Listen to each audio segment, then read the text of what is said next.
En una tranquila comunidad de Chicago, un hombre ganó la confianza y el cariño de sus vecinos, pero detrás de su sonrisa pintada se escondía una pesadilla inimaginable. Este es Pogo el payaso.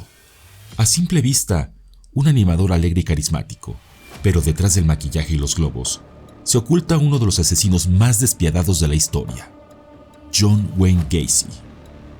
Durante 6 años, Gacy llevó una doble vida, usando su personaje de payaso para atraer a jóvenes inocentes a su trampa mortal.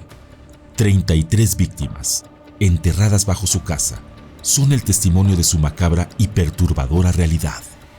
Este es el verdadero rostro del terror, una historia donde la inocencia se convierte en un disfraz y la confianza en un arma mortal.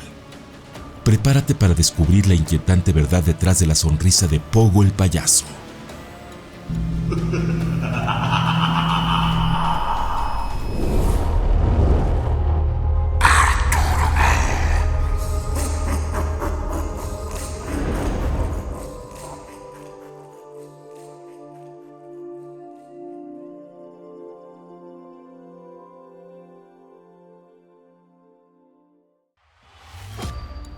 Pogo el payaso fue creado por John Wayne Gacy en 1975. Gacy, que ya era un miembro activo y respetado de su comunidad en Norwood Park, Chicago, se unió al Jolly Joker Clown Club, un grupo de payasos aficionados que se dedicaban a realizar actuaciones en fiestas infantiles. Este club le proporcionó la oportunidad perfecta para crear su alter ego y acceder fácilmente a sus víctimas. Pogo llevaba un traje colorido y voluminoso, típico de los payasos tradicionales. Su traje incluía grandes botones de colores y un cuello con volantes. El maquillaje de Pogo era particularmente distintivo y perturbador. Utilizaba una base blanca con acentos rojos y azules. Lo más característico de su maquillaje era la sonrisa exagerada y puntiaguda, algo inusual en los payasos que generalmente evitan las formas puntiagudas para no asustar a los niños. Sus ojos también estaban delineados con colores oscuros, dándole un aspecto siniestro. Como Pogo, Gacy adoptaba una personalidad amigable, juguetona y carismática.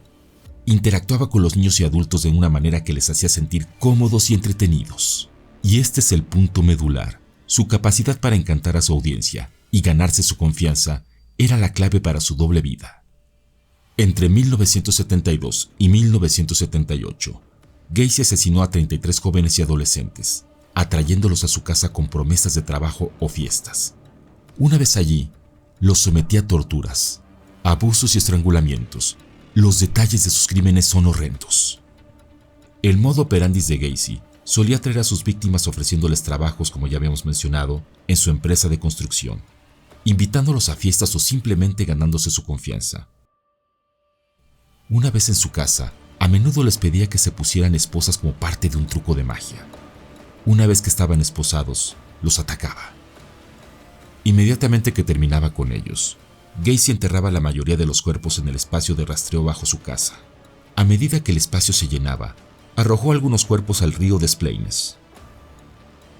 El punto de inflexión en la investigación que llevó a la captura de Gacy fue la desaparición de Robert Pist, un adolescente de 15 años. Pist había mencionado a su madre que iba a hablar con Gacy sobre un posible trabajo antes de desaparecer. La policía centró su investigación en Gacy y obtuvo una orden de registro para su casa. Durante el cateo, encontraron evidencia incriminatoria, incluyendo ropa que pertenecía a varias víctimas desaparecidas. Eventualmente, Gacy confesó los asesinatos y describió cómo enterró 26 cuerpos en el espacio de rastreo bajo su casa. John Wayne Gacy fue condenado por 33 cargos de asesinato y sentenciado a muerte. Tras años de apelaciones y controversias, el 10 de mayo de 1994, Gacy enfrentó su destino final en la prisión estatal de Menard. Ya estando en el pabellón de la muerte, momentos antes de recibir la inyección letal, con una frialdad escalofriante, sus últimas palabras fueron: «Bésame el un último acto de desafío de un hombre que sembró terror tras una máscara sonriente. Pogo el payaso representa uno de los ejemplos más perturbadores de cómo una fachada inocente y alegre puede ocultar una naturaleza extremadamente oscura y peligrosa. La historia de John Wayne Gacy y su alter ego sigue siendo un recordatorio escalofriante de que el mal puede esconderse detrás de la apariencia más inofensiva y confiable. Desgraciadamente su legado perdura como un símbolo de terror en la cultura popular y como un estudio de un caso sobre la dualidad humana y la capacidad para la maldad. Y ahora cuéntame, ¿a ti te gustan los payasos? Déjamelo saber en la caja de los comentarios. Y por qué no, esto podría dar un tema más para un video acerca de la caurofobia, que significa miedo a los payasos. Déjamelo saber.